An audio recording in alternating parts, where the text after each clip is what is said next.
Assalamualaikum warahmatullahi wabarakatuh. Di video kali ini saya akan mempresentasikan mata kuliah audit yang berjudul tentang sampling audit.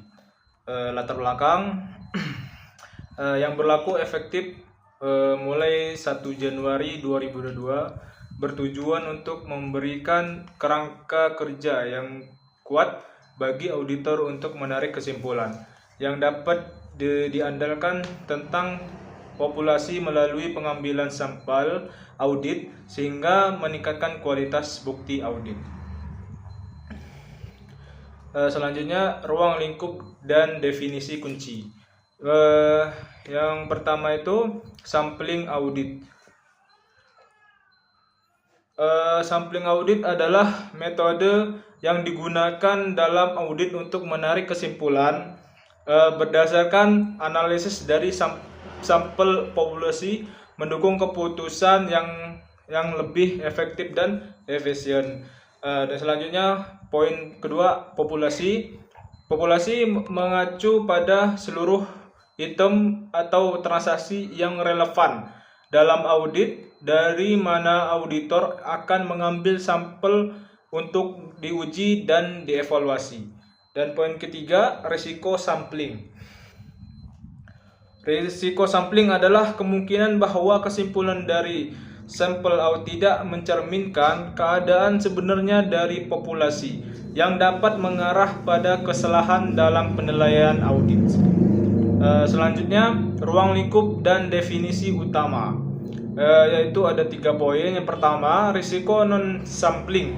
Risiko non-sampling mengacu pada potensi kesalahan yang timbul dari faktor-faktor yang tidak terkait dengan pemilihan sampel yang berdampak pada keandalan kesimpulan audit. Mengenai hal ini sangat penting bagi auditor.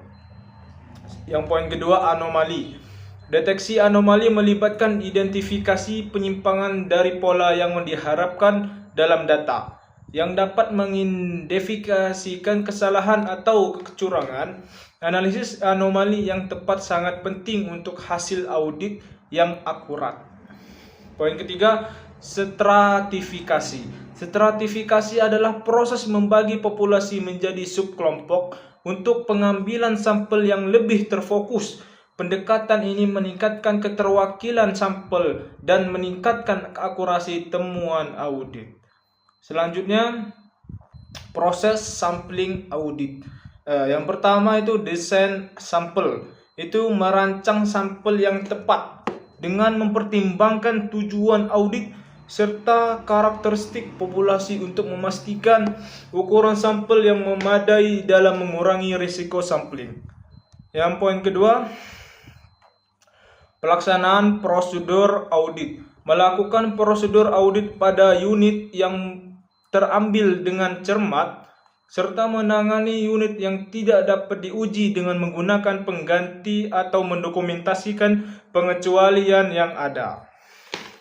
Dan yang poin selanjutnya, analisis penyimpangan. Menyelidiki penyimpangan dan anomali yang ditemukan dalam sampel, melakukan prosedur tambahan jika anomali terdeteksi untuk memastikan representativitas hasil audit. Poin selanjutnya, memproyeksi kesalahan.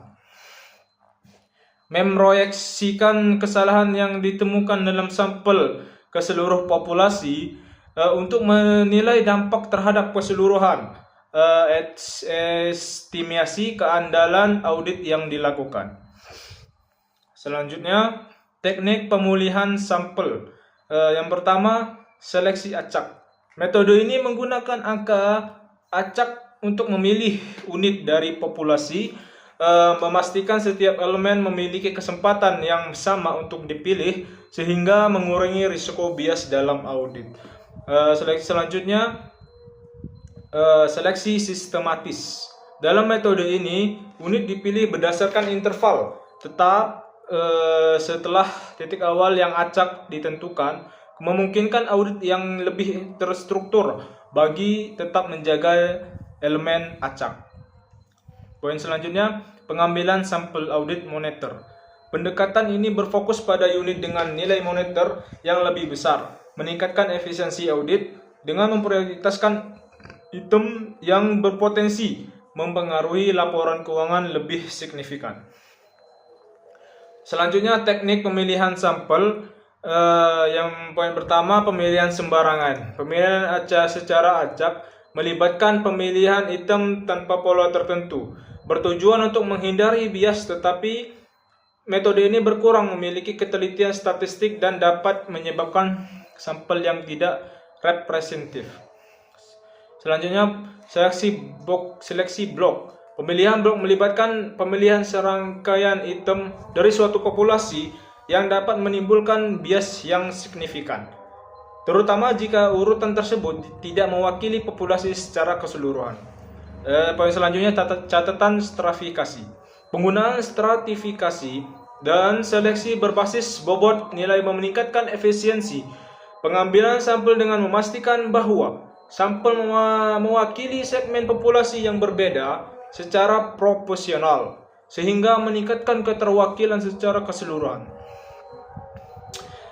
Dan yang selanjutnya, mengevaluasi kesalahan dalam pengambilan sampel audit. Jika kesalahan melebihi batas yang dapat ditoleransi, auditor harus menerapkan prosedur tambahan atau meminta penyesuaian dari manajemen. Dokumentasi yang tepat atas pertimbangan profesional sangat penting untuk memastikan transparansi dan akuntabilitas selama proses pengambilan sampel. Kesimpulannya, menekankan pentingnya menyimbangkan efisiensi audit dengan kendala bukti. Penerapan prinsip-prinsip ini membantu auditor menghasilkan opini yang tepat dan mendukung pengambilan keputusan yang informatif. Sekian dari saya mempresentasikan audit ini. Sekian dari saya.